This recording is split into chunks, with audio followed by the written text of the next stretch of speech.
മമ്മൂട്ടിയെ നായകനാക്കി cubes entertainment നേരത്തെ ഒരു സിനിമ പ്രഖ്യാപിച്ചിരുന്നു. ഖാലിഖ് റഹ്മാനായിരുന്നു ഈ ചിത്രം സംവിധാനം ചെയ്യാനിരുന്നത്. എന്നാൽ ഇതിനെ തുടർന്ന് ഈ സിനിമ ഉപേക്ഷിച്ചിരുന്നു. ഇപ്പോഴിതാ സിനിമയെക്കുറിച്ചുള്ള അപ്ഡേറ്റുകളാണ് നിർമ്മാതാവ് ഷെരീഫ് മുഹമ്മദ് പറയുന്നത്. ചിത്രത്തിൽ സംഗീതം നൽകാൻ അനിരുദ്ധിനെ സമീപിച്ചിരുന്നു എന്നും അദ്ദേഹം സിനിമ ചെയ്യാൻ സമ്മതിച്ചുവെന്നും ഷെരീഫ് പറഞ്ഞു. മമ്മൂക്കർ പ്രോജക്റ്റിന്റെ ഒരു ഫ്യൂച്ചറുണ്ട്. ഞങ്ങളുടെ ഇൻസ്റ്റാഗ്രാം പേജിൽ മമ്മൂക്കയുടെ ആ സിനിമയുടെ പോസ്റ്റർ തന്നെയാണ് പിൻവലിച്ച് വച്ചിരിക്കുന്നത്. അത് മമ്മൂട്ടി കമ്പനിയുടെ പേജിലുമുണ്ട്.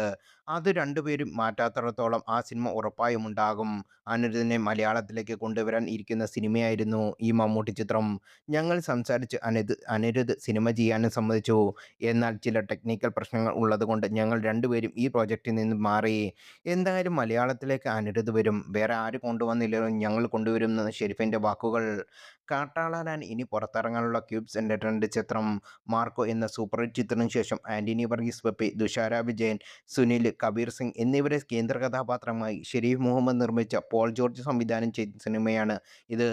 ഈദ് റിലീസായി മെയ് 28-ന് ചിത്രമെത്തും. പാൻ ഇന്ത്യൻ താരങ്ങളായ സുനിൽ, കബീർ ദുഹാൻ സിംഗ് എന്നിവരെയും ജഗദീഷ് സിദ്ദിഖ്, ആൻസൺ പോൾ, രാജ് തിരൺദാസ്, ഷോൺ ജോയ് തുടങ്ങിയ ശ്രദ്ധേയ താരങ്ങളും റാപ്പർ ബേബി ജീനും ഹനാൻ ഷായും കിൽ താരം പാർവതി തിരുവത്തും ലോക ഫെയിം ഷിബിനെസ് രാഘവും ഹിപ്സ്റ്ററും പ്രണബ് രാജയും കോൾമീൻ മെത്തയും ചിത്രത്തിലേക്ക് സ്വാഗതം ചെയ്ത് അടുത്തിടെ പോസ്റ്ററുകൾ എത്തിയിരുന്നത് വലിയ ശ്രദ്ധ നേടിയിരുന്നു.